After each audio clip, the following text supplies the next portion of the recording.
નમસ્કાર મિત્રો, આજે હું જૂનાગઢ ભવનાથ તળેટીમાં આવેલું ભવનાથ મહાદેવના મંદિરના ઇતિહાસ વિશે વાત કરવાનો છું.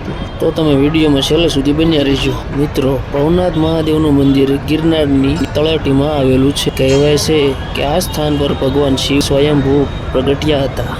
એક વખત શિવજી કૈલાસમાંથી ગિરનાર ક્ષેત્રમાં આવ્યા અને સ્થળ પસંદ પડતા તપ કરવા બેસી ગયા. મહાદેવે આ વાત પાર્વતીજીને ન કરી. માતા પાર્વતીને કૈલાસમાં શિવજી ના મળ્યા અને વર્ષો વીતી જતા પાર્વતીજી અકળાયા અને નારદજીને શિવજીને શોધવા માટે મોકલ્યા. ભોળાનાથ ગિરનારમાં હોવાનું માલુમ પડતા મા પાર્વતી અહીં આવ્યા અને તપ કર્યું. બાદમાં 33 કોટી દેવી દેવતાઓ આવ્યા અને તેમને પણ તપ કર્યું. શિવજી સ્વયંભૂ ભવનાથમાં પ્રગટ થયા અને પાર્વતીજીને શિવજી સાથે મિલન થયા. ભવનાથ મંદિરમાં 2 શિવલિંગ છે.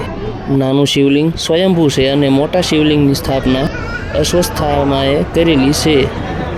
દ્રોણાચાર્યના પુત્ર અશ્વસ્થામા મહાભારતના યુદ્ધમાં જીત મેળવવા આ શિવલિંગની સ્થાપના કરી અને તપસ્યા કરી હતી અને મહાભારતના યુદ્ધ થયાના 5000 વર્ષ થયા એવું મનાઈ રહ્યું છે.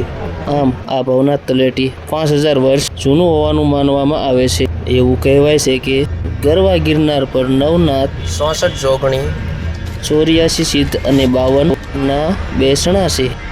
છેલ્લે 2001માં આવેલા આ ભૂકંપ પછી ભવનાથ મંદિરનો ફરીથી જીર્ણોદ્ધાર કરાવ્યો હતો અને ત્યારથી અત્યાર સુધી લાખો કરોડો શ્રદ્ધાળુ ભવનાથ મહાદેવના દર્શન કરવા આવી રહ્યા છે.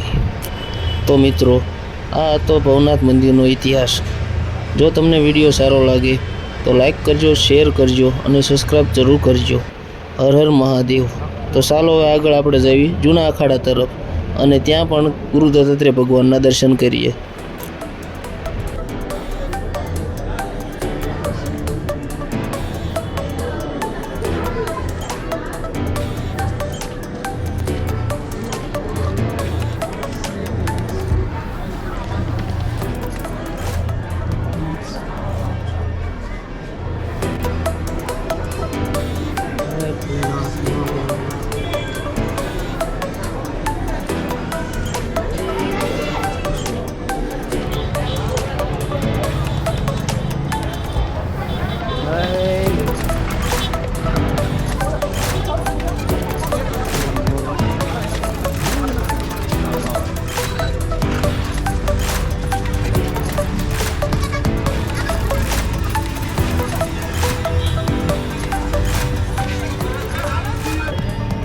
તો આ છે જૂના અખાડા મંદિર, જે ભવનાથ મંદિરની પાછળ આવેલું છે.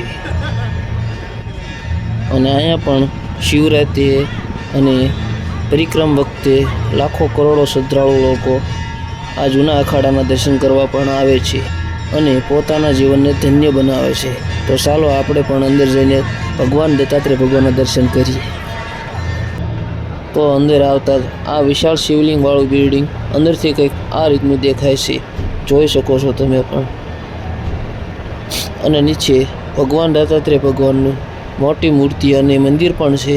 તો અહીંયા ગમે ત્યારે આવો તો ચોક્કસ દર્શન કરવા આવજો. અને આ જગ્યાનું પણ ઘણું મહત્ત્વ છે. તો તમે પણ આ જગ્યાએ આવો એટલે આ જૂના અખાડાના દર્શન જરૂર કરજો. તો ચાલો હવે મળીએ નેક્સ્ટ વિડીયોમાં. ત્યાં સુધી હર હર મહાદેવ.